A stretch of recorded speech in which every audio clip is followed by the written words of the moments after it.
Rodou.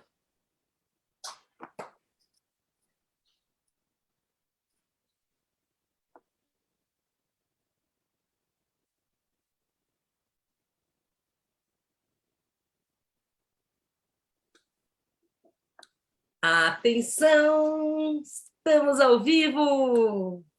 Eba! Mais um Histórias com Osho começando agora. E a gente vai bater um papo delicioso com esta querida minha amiga, que tem tanta história boa para contar, gente. Querido Abiro, boa noite, meu amor. Boa noite, Sussu, seja muito bem-vinda. Boa noite, Didi. Boa noite, Abiro. Boa noite a todos. A gente está no segundo episódio da segunda temporada. Tem mais uma convidada especial conosco para compartilhar suas histórias com Osho e tudo mais até agora. Primeiro, a gente sempre dá os recados iniciais. Nossos agradecimentos ao pessoal de apoio, Marisa Rotenberg, Miguel Fine, as páginas que nos abrigam, Osho Sem Fronteiras e Osho A Nova Realidade, o Gabriel Sananda e Francisco Siqueira, ambos com suas maravilhosas equipes, e a nossa sanguinha deliciosa que está sempre com a gente. Tá todo mundo chegando aqui. Recados de internet, como sempre se dá também. Se você quer nos apoiar, dê um like no seu Facebook, no YouTube, se estiver vendo depois, compartilhe. Linguagem de internet, a gente também está aprendendo. Dívia. Sussu. Sussu, meu amor. Sabe que o Sananda entrou aqui agora falando Sussu, querida, minha ex-vizinha. Ou seja, a gente já está, né? Já estou indo lá para trás, mas um pouquinho mais para trás, conta como é que foi a tua história com o Osho. Eu sei que isso permeia um caminho diferente e aí a gente quer saber tudo. Desde lá atrás até chegar no Osho e até chegar aqui. Pode contar, tudinho. Bom, primeiro, boa noite. Obrigada pelo convite, Abiro, Dívia. Delícia de trabalho que vocês estão fazendo. Eu já maratonei todas as entrevistas. Uma delícia estar aqui, uma delícia falar de Osho, falar dessa história. Eu, a princípio, tinha até feito um roteiro e tal, mas depois abandonei e falei, a gente começa como começa, né? Como espontâneo. E, na verdade, para eu poder falar de como o Osho entrou na minha vida, eu tenho que criar alguns contextos, né? Antes disso. Eu comecei... Eu fui muito... A minha adolescência foi uma adolescência muito inspirada em contracultura, muito inspirada em querer fazer diferente, muito inspirada em buscar o caminho da arte, que foi a minha escolha, principalmente, para ir nesse caminho da contracultura que sempre eu fui apaixonada, né? E quando eu mudei para o Rio, eu sou do Espírito Santo, e eu mudei para o Rio, eu tinha 11, 12 anos, então foi bem naquele início da adolescência, peguei o Rio de Janeiro, anos 70, nesse período, e realmente eu comecei a me apaixonar pelo teatro. E me envolvi com teatro, saí de casa cedo, fui morar em comunidades de teatro. Naquela época, a gente não tinha Não existia uma carreira muito estruturada, que você fazia faculdade, era uma coisa meio tudo junto e misturado, né? Você montava os grupos e quando você montava os grupos, você morava junto, dormia junto, se amava junto, trabalhava junto, não existia essa linha diferente entre trabalho e vida. E o teatro sempre foi, eu me lembro, o meu primeiro laboratório de teatro, que eu acho que foi a primeira experiência de meditação que eu tive na vida, né? Acho que todo mundo que começa a fazer teatro passa pelo laboratório da sementinha, né? Você é uma semente, aí você vai se sentindo dentro da terra e saindo da terra, e aquilo para mim foi o máximo, enfim. Eu me envolvi, vivi muito grupo de teatro, saí de casa cedo para isso, participei de vários movimentos do Rio, inclusive um pouco envolvida com o movimento da abertura do Circo Voador, fui para o México em 86, aliás, quem quiser ouvir essa história, no Netflix está passando um documentário muito legal chamado A Farra do Circo disso. E um dos espetáculos que eu fiz, eu conheci o Pedro Tornaghi, que na época Pedrinho era astrólogo, ele fez um workshop de astrologia e eu acabei indo trabalhar com o Pedrinho. Eu virei secretária dele. Nessa altura do campeonato, eu já tinha um filho, eu já tinha feito muito, já acho que estava uns 6 anos fazendo teatro já, e eu comecei a me envolver com a astrologia e virei secretária do Pedro. E o Pedro conheceu a Racili, que estava chegando do Oregon, né? Foi logo depois do fechamento do Oregon, a Racili voltou para o Brasil, e através da Racili eu conheci o Osho. E foi engraçado, porque eu virei meio secretária da Racili também, né? Dos grupos que ela dava. Eu não tinha dinheiro, mas eu fiquei encantada por aquele universo todo. E eu me lembro que a primeira vez que eu vi o Osho e que eu vi um vídeo foi quando veio a VHS do Novo Homem, o Novo Homem. E quando eu vi, eu falei, eu quero. Como é que eu faço? E eu me lembro que ele falou, mas você precisa conhecer, precisa fazer as meditações. Eu falei, não, eu vou fazer tudo isso, mas eu não tenho dúvida. Eu quero pedir sânias. Eu não tenho a menor ideia do que seja pedir sânias, ou do que seja me transformar num discípulo, mas eu quero. E aí eu comecei a frequentar o Suku, né, do Abode Samash, lá em Santa Cruz, no Rio. Olha só. E alguns encontros também. A gente se encontrava no Rio quando chegava um vídeo novo, né? Nós nos encontrávamos nas casas dos sannyasis, nas tentativas de centro que se montava no Rio para assistir.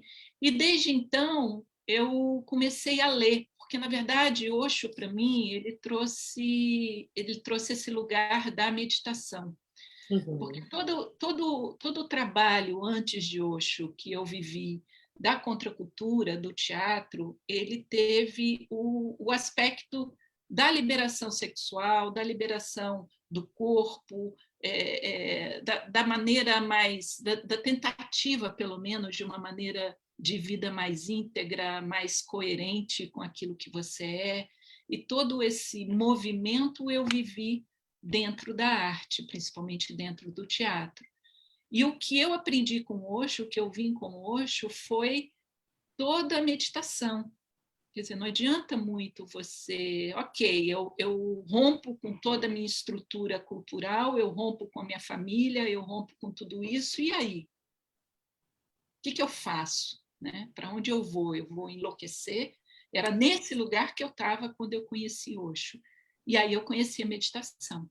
E aí eu conheci o trabalho do que é uma busca espiritual e do que é, ou pelo menos eu coloquei o dedinho na estrada, né? Dedinho na estrada. E quando eu conheci Osho, eu realmente fiz outro movimento de ruptura que eu tinha feito no teatro, eu fiz novamente, né? Mudei o nome, ninguém podia me chamar de Kátia, eu fui Sundaram por muito tempo, era Sundara, e eu não respondia.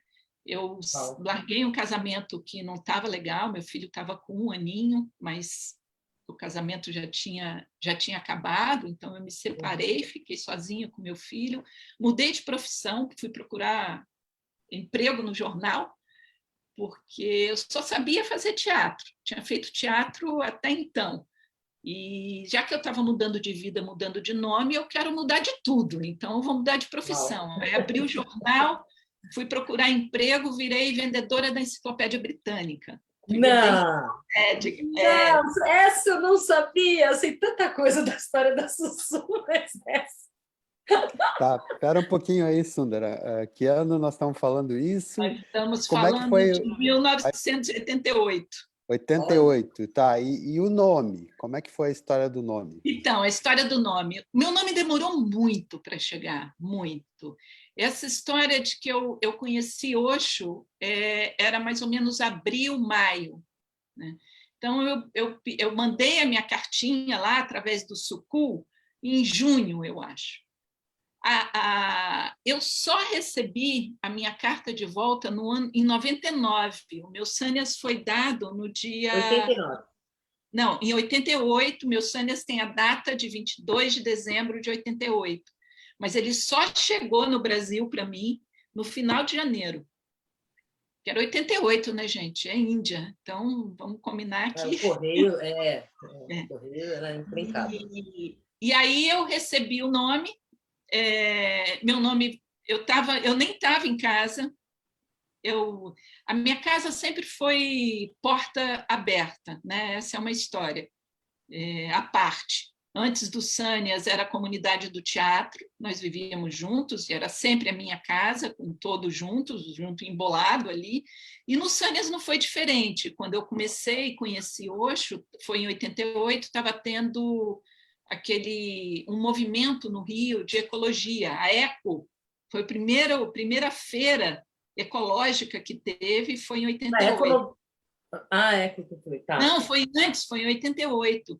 E aí eu levei a minha televisão, que não são essas fininhas de hoje, né? A televisão de 1988, para o estande do Osho, para ficar passando o vídeo do Novo Homem, que tinha acabado de ser lançado.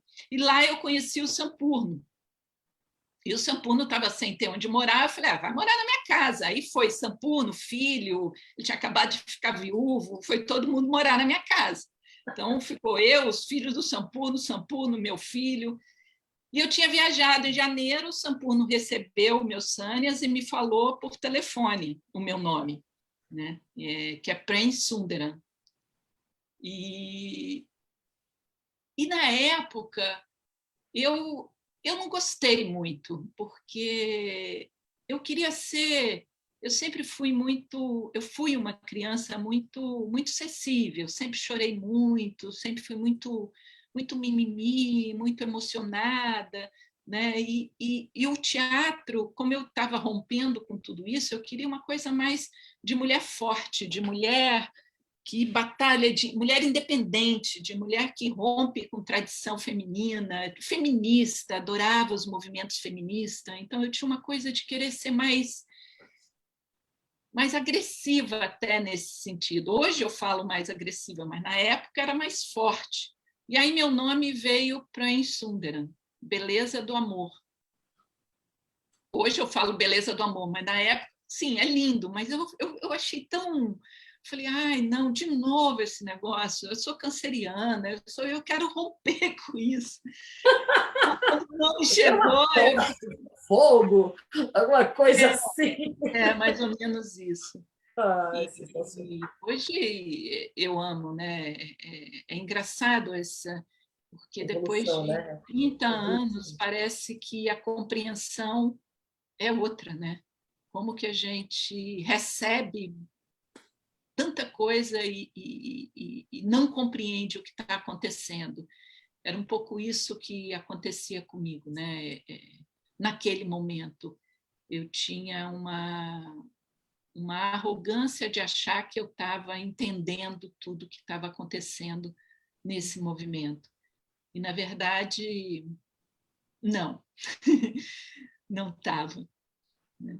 Então, meu nome chegou assim, ele chegou em janeiro, o Sampurno me falou por telefone, e eu só vim a pegar a minha cartinha na mão mesmo, quando eu voltei para o Rio, e aí eu vi o nome direitinho, como é que era. E aí, 89 foi esse ano de que eu mudei tudo. Foi quando eu fui para a Enciclopédia Britânica, rompi com tudo, enfim. Você se vestia de vermelho também, Sussu? Na verdade, não. O vermelho e o mala tinha acabado de ser... 85. Acabou Já não vermelho e tinha mala. mais Muita esse inveja. tipo. Na verdade, eu tinha inveja de todo mundo que viveu no Oregon, todo mundo que participou de Puna 1. Eu tinha inveja de quem usava vermelho, eu tinha inveja de mala. Mala, por exemplo, eu passei anos sem nem tirar nem para tomar banho. Meu mala arrebentou várias vezes, porque eu não tirava. Eu não tirava mala.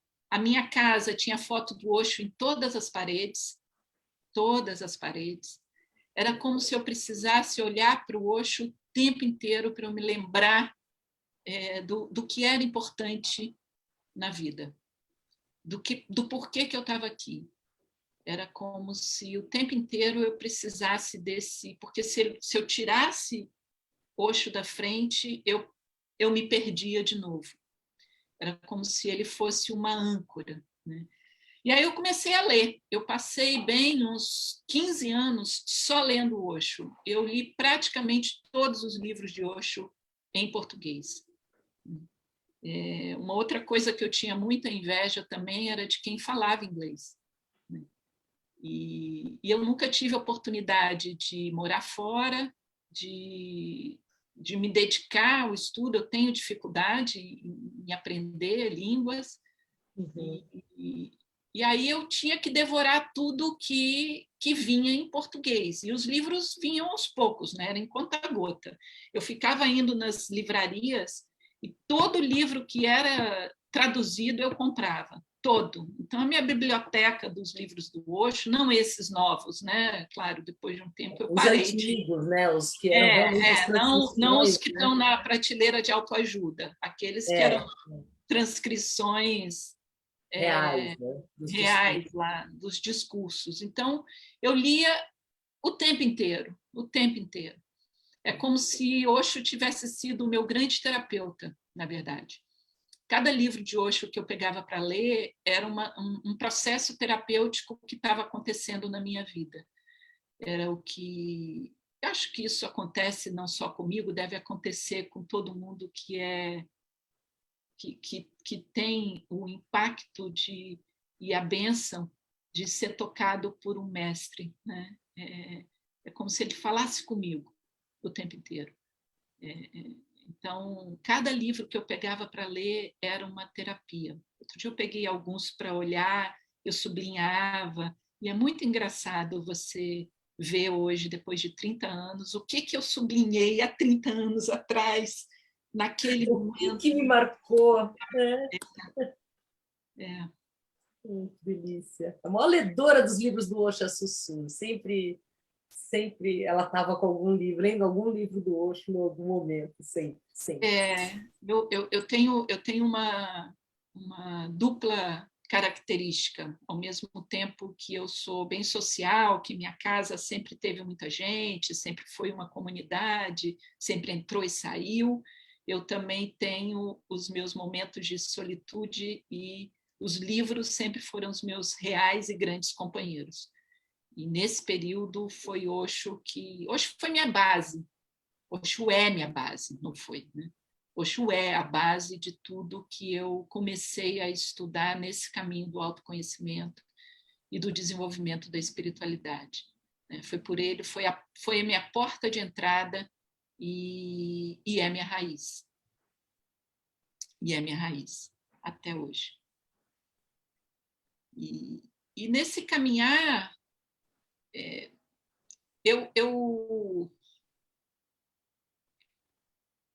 quando eu comecei no início do meu Sânias, a impressão que eu tinha é que eu podia salvar o mundo. Eu era aquela Oxete de carteirinha, eu usava mala para fora o tempo inteiro, eu só não usava vermelho porque eu fui depois do vermelho, mas eu tinha um guarda-roupa bastante vermelho. Eu andava com o livro do Osho debaixo do braço, eu dava livro de Osho de presente para todo mundo que eu conhecia. E muitas pessoas que eu encontrei no meu caminho, eu acabei achando que Osho era a salvação, né? Eu fui dessa linhagem. E por um período, sem perceber, muitas vezes eu fui puxada para baixo e não eu conseguia puxar as pessoas. Então, foi um período de muito altos e baixos, com muita intensidade que eu já vinha trazendo do teatro, né? A minha vida eu sempre fui uma pessoa de me jogar, sempre muito sem medo, de muita intensidade em tudo que eu fiz. Eu passei períodos no início do Sânias, logo depois do início do meu Sânias, bem complexos, bem de altos e baixos, que alguns amigos tiveram que vir me resgatar, né? Nesse período, por exemplo, eu vim para São Paulo, eu comecei a uma relação com um músico, com o Claudinho Savieto, que era um músico querido, que, enfim. Só que eu estava com o meu filho, o Kim tinha acho que 3 anos, por aí, 3, 4 anos, né? Nós viemos embora para São Paulo, nós morávamos no Rio nessa época e não tinha trabalho, a gente não conseguia trabalhar. E aí eu pulei uma parte, né? Eu estou indo rápido. Eu pulei a parte da Enciclopédia Britânica. Eu durei 1 ano na Enciclopédia Eu acho que Britânica. você vai e volta para a É enciclopédia. tudo assim. Fala A da gente vai, enciclopédia, volta, Nicolau. resgata. Eu durei 1 ano na Enciclopédia Britânica. Eu virei gerente da Enciclopédia Britânica. Eu era uma... Ah, Sussu! Sussu é Latuf, então Sussu rende bem. Eu vendia bem, eu era uma boa vendedora. E foi uma super escola, foi uma escola maravilhosa, uma escola comercial muito interessante. Só que o que eu fiz? Eu patrocinei o espetáculo de uma amiga, montei um estande da Enciclopédia Britânica no hall do espetáculo, e foi assim que eu conheci o Claudinho, e foi assim que eu voltei para o teatro. Foi assim que eu voltei para o teatro, não tinha como não voltar. Então, a minha saída do teatro foi só por 1 ano. E aí foi... E aí eu vim para São Paulo, fui para São Paulo com eu, Claudinho, o Kim e as roupas. Não tinha mais nada. Eu morava num apartamento no bairro Peixoto, no Rio, que eu nunca me esqueço, isso é outra coisa também, que eu acabei recebendo um casal de sannyasis, que eu não vou lembrar o nome. Eles também tinham saídos do Oregon. Ela era japonesa, não falava uma palavra em português, e eles foram morar na minha casa, lá no bairro Peixoto, no Rio. E eu estava com os 3 aluguéis atrasados, e eu fiz um acordo com eles. Eu falei, olha, vocês pagam o aluguel, eu deixo tudo que está no apartamento para vocês, geladeira, fogão, cama, tudo. Eu só vou levar as roupas e vocês pagam o aluguel atrasado. E eles toparam e eu fui embora. Eu nem sei o que aconteceu depois disso. Não sei se eles ficaram no apartamento, se pagaram, se não pagaram. Essa era uma época que você vai embora para São Paulo, não existia e-mail, não existia celular, não existia nada, né? Então, eu com ficha. E aí eu vim embora para São Paulo com o Kim no colo, o Cláudio, e chegando a São Paulo não tinha onde ficar. Fui para a casa de uns amigos da Rosi Campos, que é uma atriz querida, e do Ari, me receberam, foram super queridos, me receberam para eu poder chegar em São Paulo. E de lá, eu e Claudinho começamos a trabalhar. Eu fui botar anúncio no sindicato, comecei a minha vida de produtora profissional ali mesmo, né? Peguei uma produção do Paulo Altran, e aí comecei a trabalhar feito uma louca. Eu sempre fui muito workaholic. E nesse processo de sobrevivência, com um filho pequeno, né? Marido músico, fazendo teatro em São Paulo, sem nem ter onde morar, o foco era sobreviver. E aí comecei a trabalhar muito, muito, muito, muito, muito, muito. Enfim, tem muita história aí até eu pular para o Ajar. Eu vou pular para o Ajar porque uma hora não vai dar tempo. É verdade, né? Porque ah, tá. É a história de Cotia, né? Do Ajar, né? Não, Cotia é depois, né? Ah, foi depois do Ajar, tá. É depois do Ajar. Cotia depois do Ajar. Essa época do Ajar eu morava no Brooklyn. Eu estava numa casa no Brooklyn e a Racili, ela morou na Índia, ela estava na Índia o período, quer dizer, eu conheci Racili do Rio, lá atrás, da história do Rio, né? Tá. Depois ela foi embora para a Índia, nós trocamos cartas, até eu tenho cartas da Racili ainda lá em casa. Ai, que delícia. E aí, nesse período, a Racili voltou de Puna, veio a São Paulo visitar o Agni, eu não conhecia o Agni ainda, e aí ela me resgatou de novo. Né? De novo, porque foi ela que me levou para o Sânias, e de novo ela me resgatou desse lugar que eu estava de workaholic ali, eu fazia 4, 5 produções de teatro ao mesmo tempo, trabalhava de noite, de dia, sábado, domingo, segunda, filho, escola, e, enfim. E aí ela me resgatou e me levou para o Ajar e me apresentou o Agni. Ah. E aí eu voltei para a comunidade Sânias, ali através do Ajar, e já estava querendo me separar do Cláudio e tal, não deu outra. Devolvi o apartamento do Brooklyn, e aí aconteceu tudo aquilo do Ajar, que eu não vou contar aqui, acho que vocês já contaram. E o Sananda, meu vizinho querido, Sanandinha, e a Vibasha tinham montado o Osh Delight em Cotia. E aí tinha uma casa lá na comunidade onde eles estavam, e eu aluguei essa casa e me mudei para Cotia. Aí meu filho já estava com 8, 9 anos. E eu lembro disso direitinho. E aí eu fui. A gente tem uma saudade dessa época assim, especial. Tanto do Ajar, nesse momento, né? A casa da Sussu, a casa do Sai Davi, ali foi muito rico ali. Foi muito bom ter encontrado vocês ali todos. Teve Puna 1, Puna 2, teve Ajar 1 e Ajar 2. Ajar 1 e Ajar 2, é. Isso. E depois o 3, né? Depois o Osh Delight foi para mais longe ainda. Aí eu já voltei para São Paulo. Aí minha vida já começou a ir para outro lugar, né?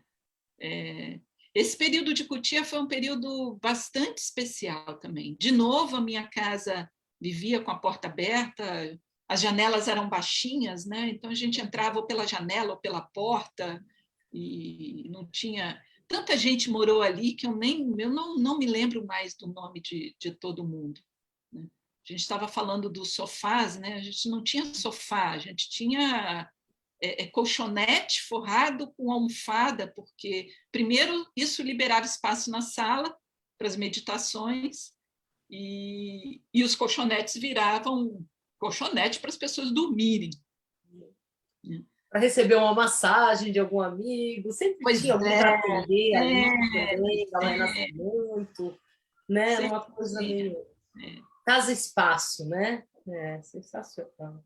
E aí, dali, depois dali, eu foquei muito em... Eu estava muito cansada, realmente, da vida hippie, contracultura de sobrevivência com filho, já entrando na adolescência, né? E sozinha no sentido de sustento, né? No sentido de sobrevivência.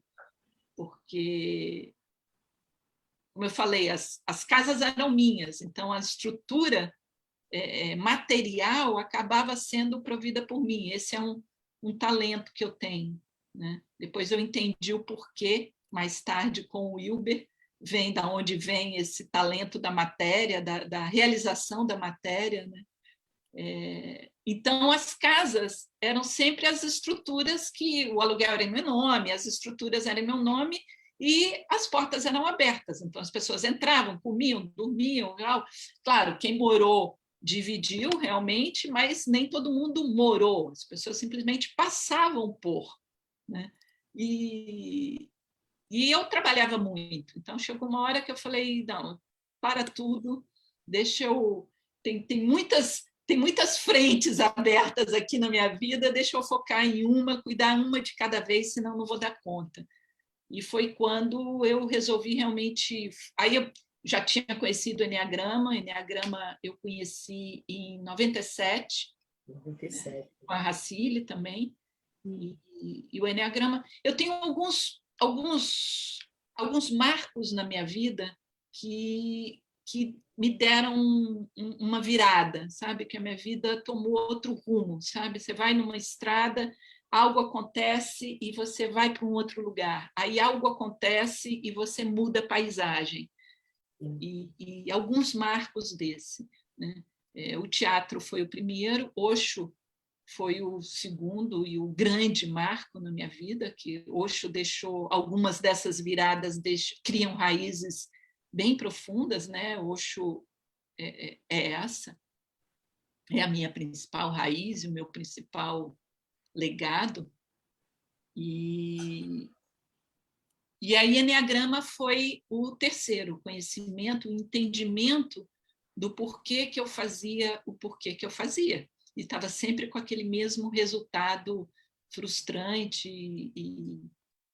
E aí eu comecei a querer trabalhar em cima disso. E aí as portas das minhas casas começaram a fechar um pouquinho mais.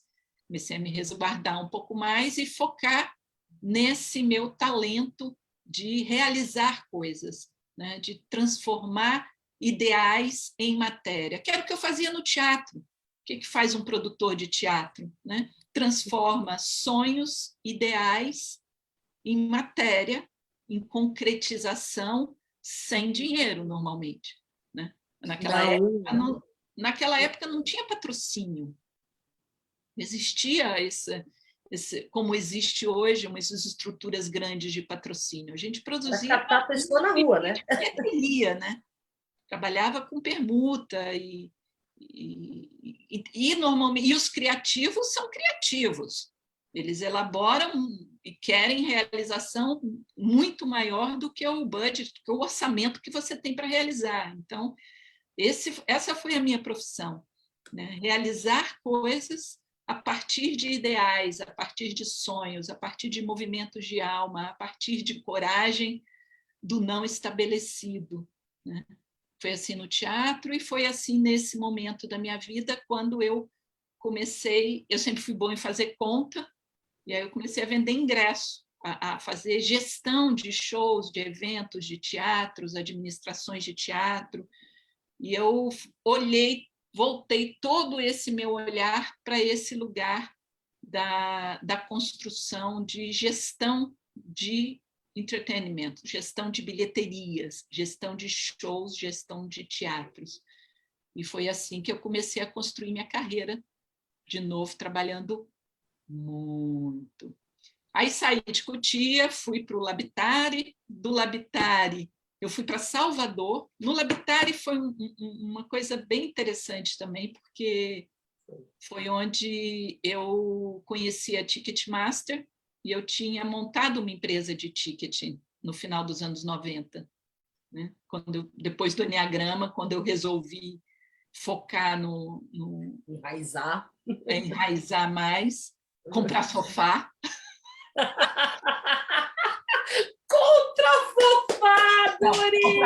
Comprar sofá eu resisti um pouquinho mais. Eu não comprei nessa época, não. Eu demorei um pouquinho mais a comprar um sofá. Mas foi quando eu vendi essa minha empresa para a Ticketmaster, quando ela chegou no Brasil. E eu queria sair de São Paulo, eu queria ir para um lugar mais... Eu queria sol, queria praia, eu morria de saudades do Rio, eu morria de saudades do mar. E aí eu vendi uma ideia para eles de montar o negócio em Salvador. E aí eu fui-me embora para Salvador. Eita, nós! Aí lá montei Ticketmaster, aí comecei a construir a minha história de ticket a partir daí. Uhum. E foi a primeira vez muito também. Curso de Eneagrama, com muito trabalho, porque nesse verdade. período todo teu, eu lembro que a gente fazia curso pra caramba. De 96, 97, quando os cursos realmente começaram lá antes do Magma, lá Na Dima, né? Não, a Dima foi depois. A Foi Dima depois, foi é verdade. na Arapiraca. Na Arapiraca, Racine morava lá em casa, a Aba também, né? As produções aconteciam na minha casa, e eu fazia as bilheterias, né? A Racine até falava: Sundara, eu não entendo como que você tem saco de ver de novo um básico 1, um básico 2. Mas eu não conseguia ir embora. Eu fazia as bilheterias do curso, eram grupos muito grandes, normalmente eram grupos de 60 pessoas. 60, 70 pessoas, imagina. Todo fim de semana. Todo fim de semana. Então, de segunda a sexta eu trabalhava, sábado de manhã cedinho eu estava lá fazendo a bilheteria, acabava ficando no curso. Sábado e domingo assistia de novo, de novo e de novo. Né? Acho que eu era meio burrinha, eu tinha que ouvir para poder aprender. Cara, eu não sei, eu também devia ser, porque eu comecei a produzir a Racine também, ajudar nas vendas, já para fazer de novo, de novo, de novo. Mas foi bastante intenso esse trabalho desse período, né? Eneagrama, ele até hoje, né? Até hoje eu continuo envolvida com o Eneagrama, até hoje eu estudo, até hoje eu me surpreendo, até hoje eu aprendo coisas que eu escutei há 30 anos atrás, 20 e poucos anos atrás. Hoje, quando eu escuto de novo, é que eu vou entender. Mas, na verdade, eu vou entender de outro lugar. Não é que naquela época eu não entendia. Lá eu entendia num lugar. Hoje eu já vou entender de um outro lugar. Né? E aí ele tem ele tem um outro impacto na vida da gente. Você vai criando...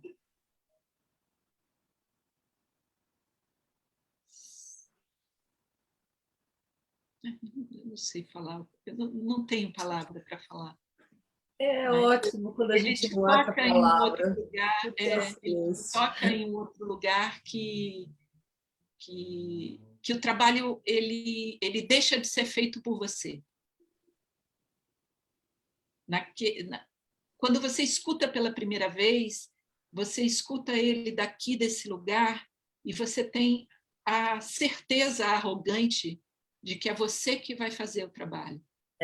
Aí você fica dando murro em ponta de faca, né? Aí chega daqui a 5 anos depois, você vê que você está absolutamente no mesmo lugar, você repetiu a mesma coisa.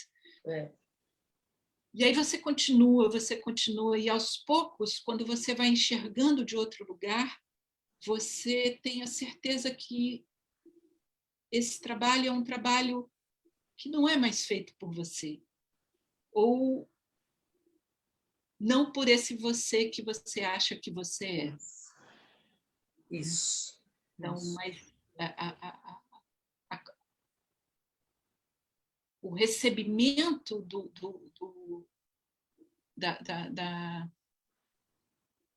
o recebimento do conhecimento, mas não é o conhecimento mais. O recebimento desse conhecimento nesse outro nível de consciência é sempre uma bênção. É sempre uma bênção.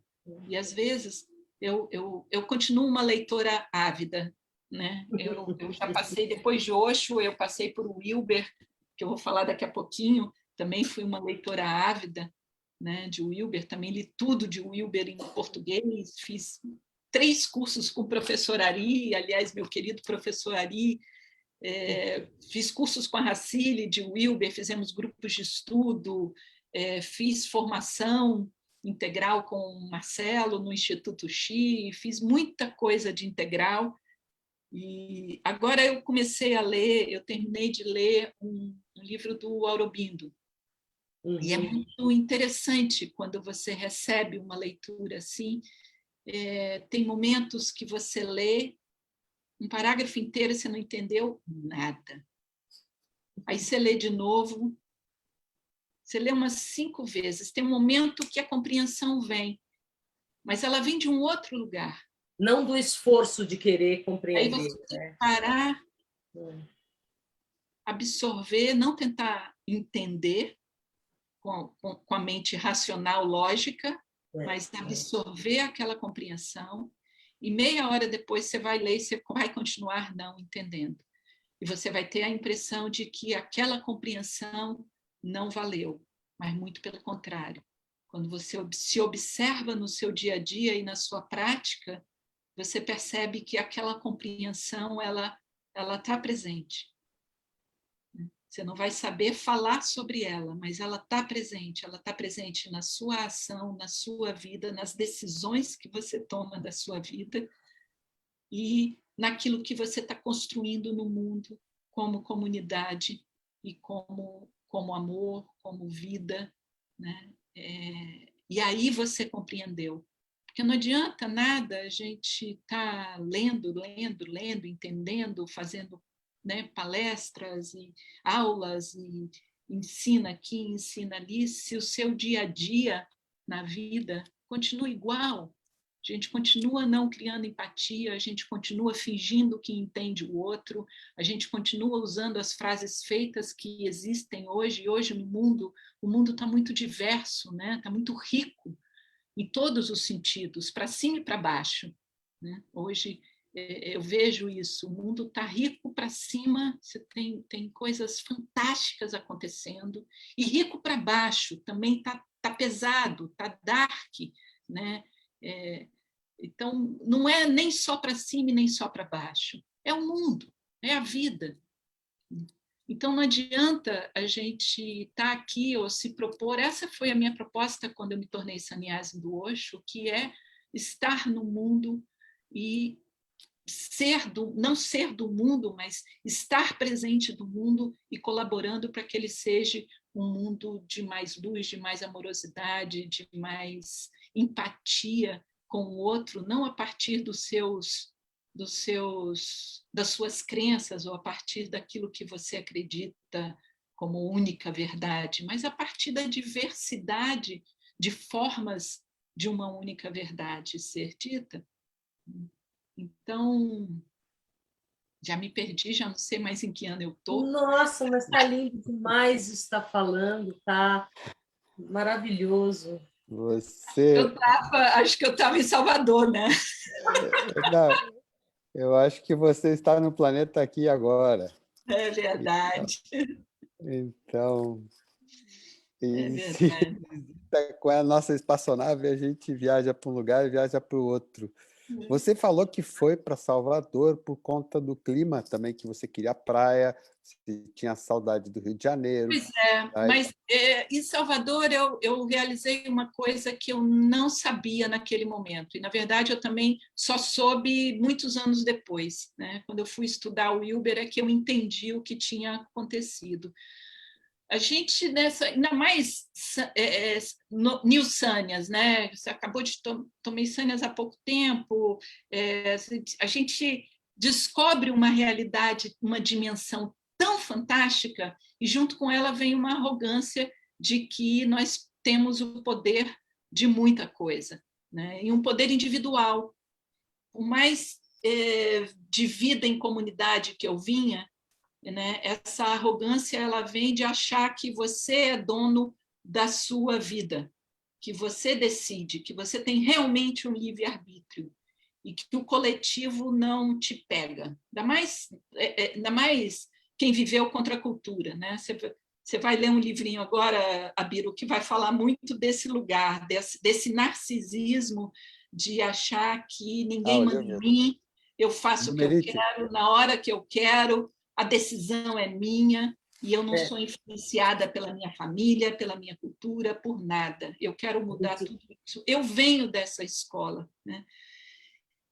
E aí, quando eu entendo, eu adoro Salvador, eu sou super grata, eu fiz muito coisa lá. Eu fiz, por exemplo, quem conhece o show business de Salvador vai saber do que eu estou falando. Eu fiz 16 edições de Festival de Verão de Salvador. Festival de verão, todo ano lá, Eu era imagina. responsável por toda a venda e controle de acesso. Eram 5 dias de festival no início, depois passou para 4, depois no final passou para 3, mas dias seguidos, com em torno de 50 a 60 mil pessoas por dia, e a gente vendia ingresso inicialmente só a dinheiro. Então, vocês imaginam o que era fazer a gestão disso, da venda disso. E numa época em que a internet era a internet de 2021. Né? O primeiro festival de verão que eu fiz foi em 2001, 20 anos atrás. Então, só Latuf para lidar com tanto dinheiro. Foi uma delícia ter vivido em Salvador, foi uma grande escola, inclusive uma escola profissional, né, dessa área, mas eu não tinha uma ligação com a cultura. Né? E aí foi um ano muito solitário, porque eu conheci pessoas queridas, alguns deles são meus amigos, alguns trabalham comigo até hoje, estão comigo, queridíssimos, que eu amo, mas eu vivi muito só naquele período lá em Salvador, só de coletivo, sabe? E hoje eu percebo a importância de você viver num coletivo que é coerente com o teu nível de consciência, com os teus valores, com aquilo que você acredita, e de preferência um coletivo que te puxe para cima, que te traga ideais mais nobres, que te traga valores mais globais, menos egocêntricos, né? E mais globalizados, valores mais mundiocêntricos. Né? Normalmente, esses coletivos te auxiliam no crescimento. É muito árduo você crescer em consciência em coletivos que te puxem para baixo. Quase impossível, né? O trabalho não é individual, o trabalho não é sozinho. O trabalho não é sozinho. Nós fazemos a nossa parte individual nas nossas práticas, né, nos nossos entendimentos da nossa própria história, que é tão importante, mas o trabalho não é feito sozinho. O trabalho é feito em comunidade. Todos os mestres falaram isso, todos os mestres montaram, senão, para que um ashram, né? Se você pode fazer Osho foi, então, Osho foi mais, né? O experimento coletivo de comunidade que o Osho propôs no mundo, eu continuo tendo muita inveja de quem teve a oportunidade de participar do Oregon ou de Punaum, principalmente, sinceramente falando. Né? Eu tive a oportunidade de pegar um eco, porque eu cheguei no Sanas em 88, então eu peguei o eco, né, desse experimento. E algumas vezes tentei fazer isso aqui, seja no teatro, seja nos grupos que eu fiz, mas o experimento real do dia a dia, porque uma coisa é você fazer um grupo ou fazer um retiro, né, ou fazer um trabalho aí de, sei lá, 21 dias, 3 meses, ou ficar um tempo. Outra coisa é você viver isso, você trazer essa realidade desse experimento de vida, de presença, para o dia a dia da sua vida. Né? Esse experimento é completamente... é muito poderoso. É muito poderoso. Então, a gente tenta fazer isso hoje neste mundo louco e caótico que nós vivemos, mas... Eu acho que o Osho criou a possibilidade da gente ter uma espécie de laboratório de vivência humana em coletividades de consciência, né? Onde você estava com várias pessoas que estavam ali buscando isso, né? De tornar o mundo mais consciente, mais amoroso, fazer as coisas com a responsabilidade, mas sem o peso, né? aquela coisa dele dividir a palavra responsabilidade em duas, né? A habilidade, responsibility, ou seja, a habilidade de responder. Exato. Então, eu acho que eu não tive, eu perdi Puna 1 e quando estava aí para ir para o rancho em Rajeshpura, acabou. Mas eu peguei o trecho de Puna 2 alguns anos lá, que a gente pôde ter esse gosto, né? Mas antes disso, própria São Paulo, vivendo naquela casa da Rua Monte Alegre, nos anos 80, a experiência do Ajar, que você conheceu, tanto um quanto o dois, a própria experiência do Osho de Light. E sabe o que eu sinto, Sundara? Daqui a pouco a gente já vai puxar você para o Ken Wilber, né? Mas o que eu sinto é que, neste exato momento, há alguma questão planetária que está puxando o Osho.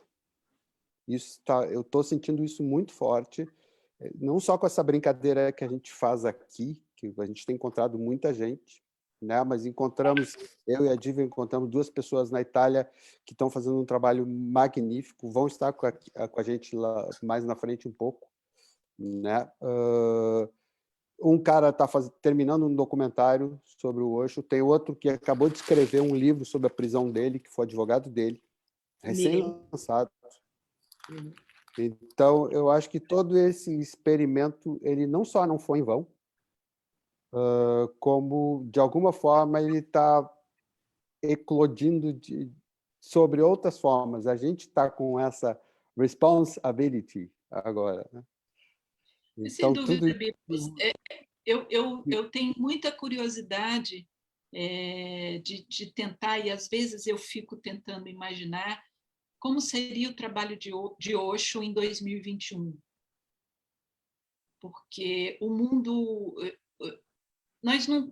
Isso aqui não é estático, da mesma maneira que nós não somos. Né? Existe um processo evolutivo constante, sempre existiu, e cada vez ele está mais acelerado, né? Tanto para cima quanto para baixo. Volto a falar, né? O ser humano não é só luz, né? Nós somos os dois, né? Polaridade.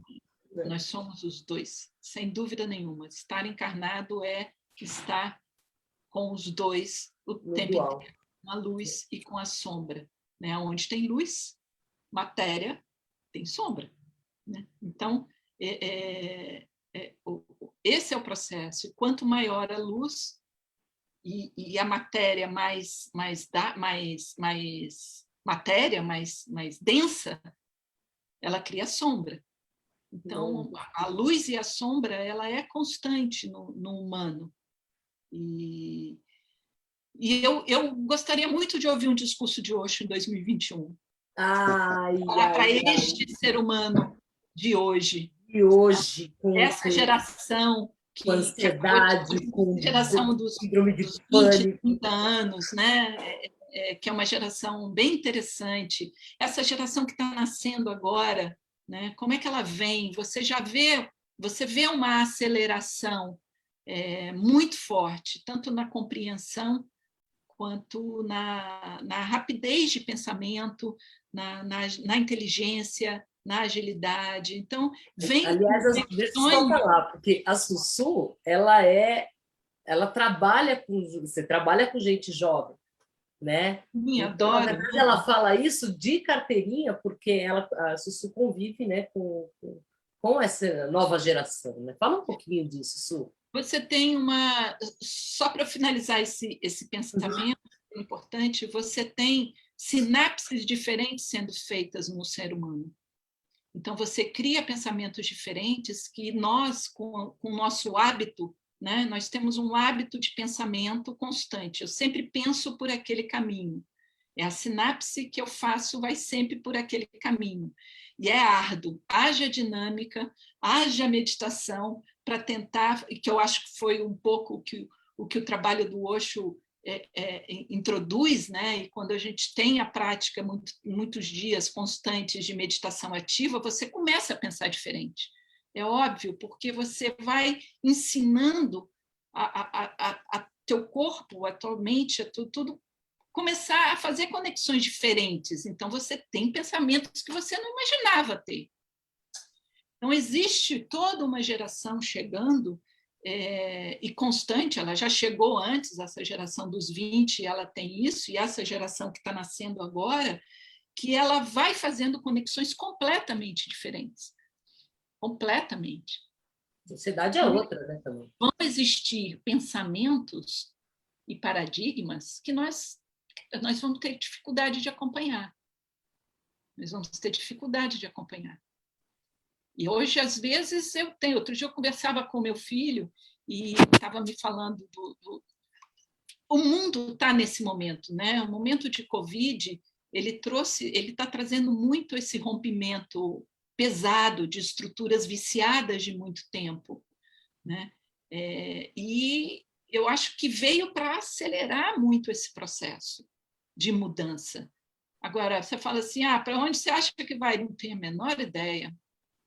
Menor ideia. O que eu tenho feito ultimamente, o que eu tenho buscado fazer dentro das minhas práticas,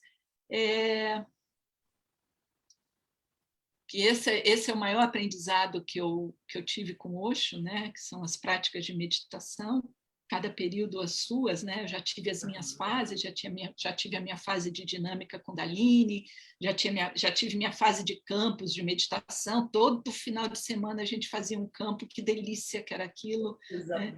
Depois já tive a fase do giro, fiquei anos girando, anos. A gente não parava nem na época do Natal. O giro foi uma prática. De dezembro, janeiro, emendava. O giro mudou muito a minha sinapse, o giro mudou a minha postura, meu corpo, a minha energia começou a circular diferente e muita coisa na minha vida mudou na época do giro. Também. Hoje eu estou mais... Hoje eu aí eu entrei na Vipassana, na época de Kutia eu comecei a praticar a Vipassana e a Vipassana me acompanha até hoje, né? Com intervalos de Zazen. Andei namorando o Zen, andei frequentando a sanga da minha querida Uarro, que é uma sanga nova, uma sanga super querida em São Paulo, é uma sanga urbana, né? Ela faz um trabalho bem legal, ela senta, inclusive, na Avenida Paulista, em Zazen, às 6h de sexta-feira. É ótimo. Fazer Zazen às 6h na Paulista, pode procurar o Uarro. Mas agora eu comecei a fazer yoga, estou fazendo yoga e está bem interessante, melhor do que academia. Estou com Ai, Sussu. Mas, enfim, não me lembro mais o que eu ia falar. Acho que eu estava falando. A gente ia puxar você para falar um pouquinho da sua integração do trabalho com Ken Wilber, né? Você trouxe a visão, saiu do Osho, passou o Enneagrama, e entra Ken Wilber e o seu trabalho com o mundo corporativo. Essas duas coisas, a gente está fechando 1 hora já, tem mais uns 15 minutos. Eu queria ver se você dava uma pincelada um pouquinho dessa... Maravilha, vou falar rápido. Principalmente dos tópicos. Foi muito legal você falar. Em 2004, eu fazia um grupo com a Racili, sempre um grupo com a Racili. Eu acho que eu fiz todos os grupos que a Racili deu, desde que ela voltou do Oracle. Acho que eu fui a aluna mais assídua. E aí, eu não me lembro se foi ela que trouxe a questão do Ken Wilber e do Spiral Dynamics. Foi a Racili. E aí eu fui fazer 2005, 2004. 2004. Aí eu fiz em 2004 mesmo, eu achei o professor Ari e fui fazer o curso do professor Ari, que ele dá a introdução do pensamento do Ken Wilber. Que quem quiser conhecer Ken Wilber, eu aconselho procurar o professor Ari. Ele é tradutor também dos livros, né? Traduziu livros maravilhosos. E eu me apaixonei por Wilber e me apaixonei também pela Spiral Dynamics na época. Don Beck, né? Também é uma outra ferramenta fantástica. Don Beck teve no Brasil em 2005, eu fiz o curso com Don Beck e desde então eu comecei a ler o Wilber. E aí a mesma coisa que aconteceu comigo com o Osho, aconteceu comigo com o Wilber, com uma diferença. Ler o Wilber é infinitamente mais árduo do que ler Osho. Ler Osho é uma poesia.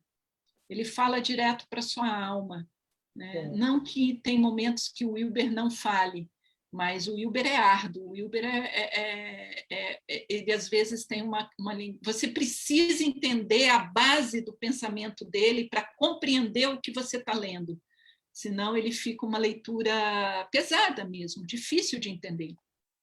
Né? Depois que você entende a base, ela fica fácil. E com o Wilber, eu aprendi a valorizar mais o trabalho que começou a acontecer no início do século do mundo corporativo. Porque se tem uma área que tem o poder de melhorar a nossa qualidade de vida nesse mundo, em todos os sentidos, é o mundo corporativo. Muito mais do que o mundo político. O mundo político está num nível muito baixo. Muito baixo. São raros os países hoje que você vê uma qualidade de governo no nível de consciência e empatia alto que cuide da sua própria comunidade, da sua própria cultura. Né? Não preciso nem dar o exemplo do Brasil. Né? Enfim, não vamos nem falar disso, mas não precisa falar de Brasil. A gente teve Trump nos Estados Unidos, então realmente o nível político ele está muito ruim. Mas dentro das corporações é quem traz o serviço, é quem tem o poder da grana, tem o poder de dar uma qualidade de vida melhor, inclusive internamente, para os seus funcionários, você criar dentro do mundo corporativo uma comunidade onde você tem pessoas com propósitos alinhados, fazendo produtos, serviços e oferecendo coisas para a melhoria do mundo. E na melhoria do mundo, a matéria faz parte, o dinheiro faz parte. Né? Você constrói isso, só que ele tem que ser mais dividido. O dinheiro é ruim quando você o acumula. Quando sobra para um e falta para o outro.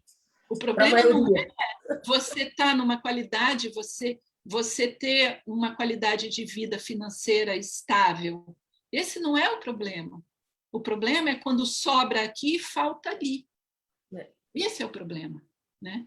Então, com o Wilber, eu comecei a entender principalmente as perspectivas de diferentes quadrantes, né? Não vou dar aula de Wilber aqui, e os níveis de consciência. Maravilhoso. Os estados de consciência. E quando você entende a diferença entre nível de consciência e estado de consciência. O estado de consciência ele está ligado à linha da espiritualidade, ele está ligado à sua evolução espiritual e todo o trabalho de busca que a gente fez e faz através, inclusive, do Osho, é um grande trabalho também desse desenvolvimento. Mas esse estado de consciência não te traz níveis de consciência. Né? Então, com o Wilber, eu aprendi que o desenvolvimento dos dois é importante. Tanto você ter uma prática de elevar o seu nível de consciência no mundo que você vive, né? Elevar o seu nível de valores, de moral, de relações, de empatia, de amplitude e os seus estados de consciência, no sentido de sair também dos seus estados mais materiais, mais corporais, e ir para os seus estados mais sutis de consciência, e daí para estados mais elevados de consciência. Você pode até atingir um estado elevado de consciência numa prática de meditação, ou num lugar qualquer, numa prática ou numa situação qualquer, às vezes não é nem uma prática, né? Tem gente que experimenta e não sabe que experimentou, mas se vê dissolvido no todo, perde as suas bordas, perde a sua matéria, está dissolvido no todo, e você e o todo passa a ser um só. E essa experiência desse estado, quando ela não permanece, você volta para o nível de consciência que você está. E você vai interpretar esse estado a partir desse nível que você está. Então, tudo isso eu fui clareando, inclusive, muitos dos ensinamentos de Osho, que eu entendia muito diferente do que eu entendo hoje. Outro dia eu comecei a reler Osho e a minha compreensão veio de outro lugar. Né? Então, eu sou muito grata ao Wilber, Hoje ele é a minha principal ferramenta, inclusive de trabalho dentro da empresa, dentro das empresas e da empresa e das pessoas que eu lido nesse sentido, né, para construir melhores líderes, para apoiar e mentorar líderes com mais consciência, que estejam alinhados com propósitos tanto do coletivo que aquela corporação pede, porque ela tem um propósito, ela tem que se sustentar para manter aquele propósito, quanto o propósito individual das pessoas que estão ali naquele coletivo, que precisam ser coerentes. Então, esse é o trabalho para onde eu estou indo agora, e estou realizando um sonho que eu nunca imaginei, que é a oportunidade de finalmente tentar aprender inglês. Fiz milhões de cursos de inglês desde que eu me tornei sannyasi e que eu tinha a frustração de não entender o mestre diretamente, né? Eu sempre reclamava e sempre vinha a voz, né, falava, mas, pô, se você quer ouvir o mestre diretamente, vai aprender inglês. Mas não é tão simples assim, né? Não é tão simples assim. Eu tinha milhões de outras coisas na frente para resolver, inclusive a minha sobrevivência e a sobrevivência do meu filho, né? Antes disso. Mas fiz meus cursos no Brasil, mas eu sou uma pessoa muito... Eu sou muito empática, né? Eu aprendo fazendo, eu aprendo com pessoas, eu aprendo com gente, eu aprendo me misturando com a comunidade que eu estou, e nesse momento eu estou em Seattle aprendendo inglês. Ou pelo menos buscando um pouco mais de fluência, né? Eu já aprendi muito mais do que eu sabia em 88, óbvio, eu já consigo entender Osho com o inglês indiano dele. Outro dia eu saí para caminhar, eu ouvi um discurso inteiro, 1h30 de Osho. Falei, cara, que maravilha, que delícia que emoção que é quando você escuta o mestre diretamente, né? O Osho faz todo mundo aprender inglês, não adianta. Uma hora ou outra você vai aprender inglês por causa do Osho. Todo mundo é muita gente, Didi, mas eu acho todo mundo que se relacionou com o Osho não sabia falar inglês, e a partir de Osho... É que ele falou pra caramba, né? Ele não parou de falar. Cara, eu até botei meu telefone aqui do lado para eu ver os comentários, mas não consigo, né? Não dá para ficar olhando. Comentário lindo, eu também. Eu só estou aqui de vez em quando olhando. Eu achei legal que a Prashanto colocou o nome do livro do Ken Wilber, que a gente estava falando, do Abiro, que é muito legal para quem quer começar a conhecer o Bumerite. Né? Começar a conhecer. Para quem quiser começar a conhecer, entra no site do professor Ari. Ari Rey, A-R-I, Rey, R-A-Y. Ray. Ray, Ari Ray. Peraí, deixa eu pegar ele exatamente aqui para eu falar para vocês. Eu vou pôr aqui nos comentários. É um engenheiro, ele, não é? Ari. Tá, eu já vi algumas coisas dele na internet, aulas dele. Então. Ari. Eu vou soletrar, tá? R-A-Y-N-S-F-O-R-D, arihensford.com.br. Então, quem quiser conhecer e se iniciar, no site do Ari tem tudo, inclusive os cursos que ele dá. Ele tem dado cursos online, vale a pena, porque o Ari é muito clean. Ele é muito objetivo, ele é bem, para quem conhece o Wilber, ele é bem segundo quadrante, e ele é bem objetivo, ele é engenheiro, né? Então é excelente, excelente. E é o maior conhecedor de Wilber que eu vejo no Brasil. É uma porta de entrada ótima. E ali ele lista todos os livros do Wilber, os livros que ele traduziu, tem textos que ele traduziu, papers do Wilber. Maravilhosos. Está tudo lá. É um site que vale a pena para quem quiser se introduzir aí no caminho do integral. O pensamento integral do Ken Wilber. A Misi já colocou também aqui o sitezinho nos comentários. Sussu, eu quero ficar mais umas meia hora aí com você, mas a gente não dá, não pode. Eu nem contei histórias, nem contei histórias.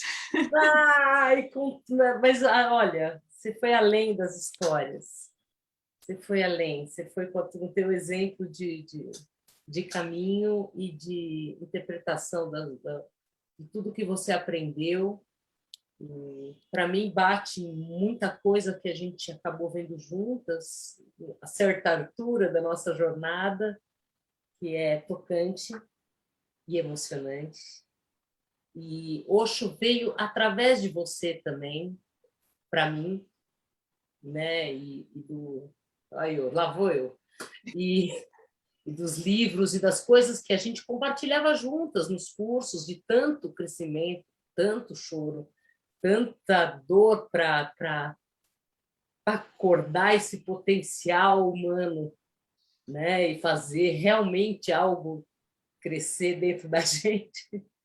Então, sua live esse momento foi muito maior do que história, simplesmente. A gente gosta de ter muitas perspectivas, né? E sempre falamos que nós temos uma tela gigantesca, cada um vem e dá uma pincelada nesse grande mosaico, né? Que a gente está trazendo nesse espaço. Já veio o artista, terapeuta, astrólogo, agora alguém ligado ao mundo dos negócios, intelectual e tal, e o estudioso do surf, veio o outro. Enfim, isso torna muito rico todo esse compartilhar. E queria te agradecer, Sundaram, pela disposição, mesmo estando em viagem, mesmo estando trabalhando nesse momento, reservou esse tempinho para conversar com a gente, contar uma história tão bonita. Com prazer, eu maratonei as conversas todas, chorei muito em algumas, muito, vocês não têm noção do como está sendo importante esse trabalho que vocês estão fazendo, de reconectar pessoas pelo mundo todo e saber que essas pessoas estão presentes, né? Que Osho está presente ainda no mundo todo, na vida de cada um de nós, e que não importa que caminho nós vivamos hoje, né? Nós estamos em 2021, então é natural que cada um tenha construído a sua história, o seu caminho, como eu falei, né? Onde estaria Osho se ele fosse um mestre em 2021, né?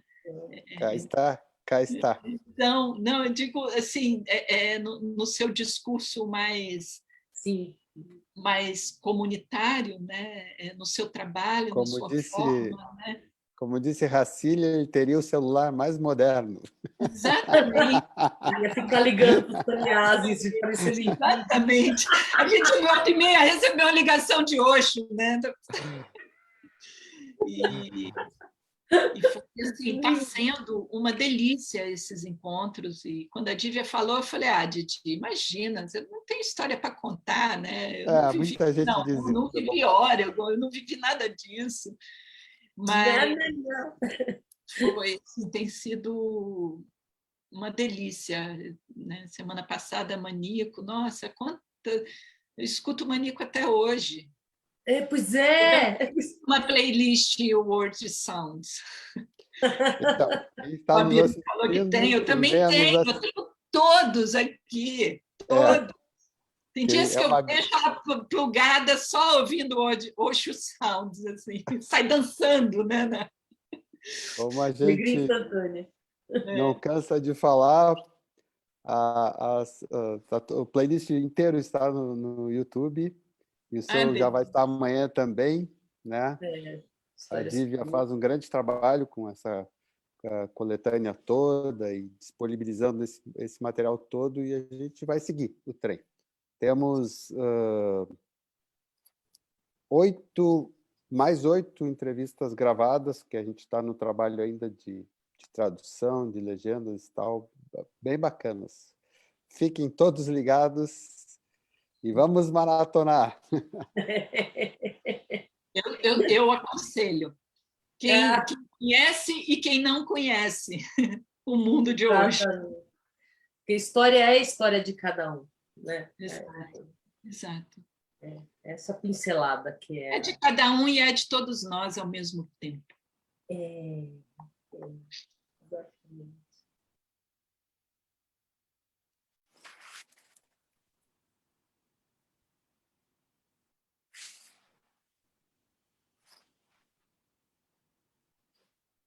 Meu amor, um beijo. Foi uma beleza ter você aqui com a gente. Uma delícia estar presente aqui.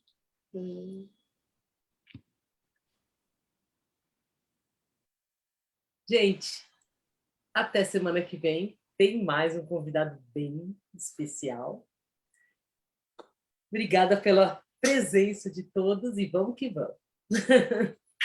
Beijos.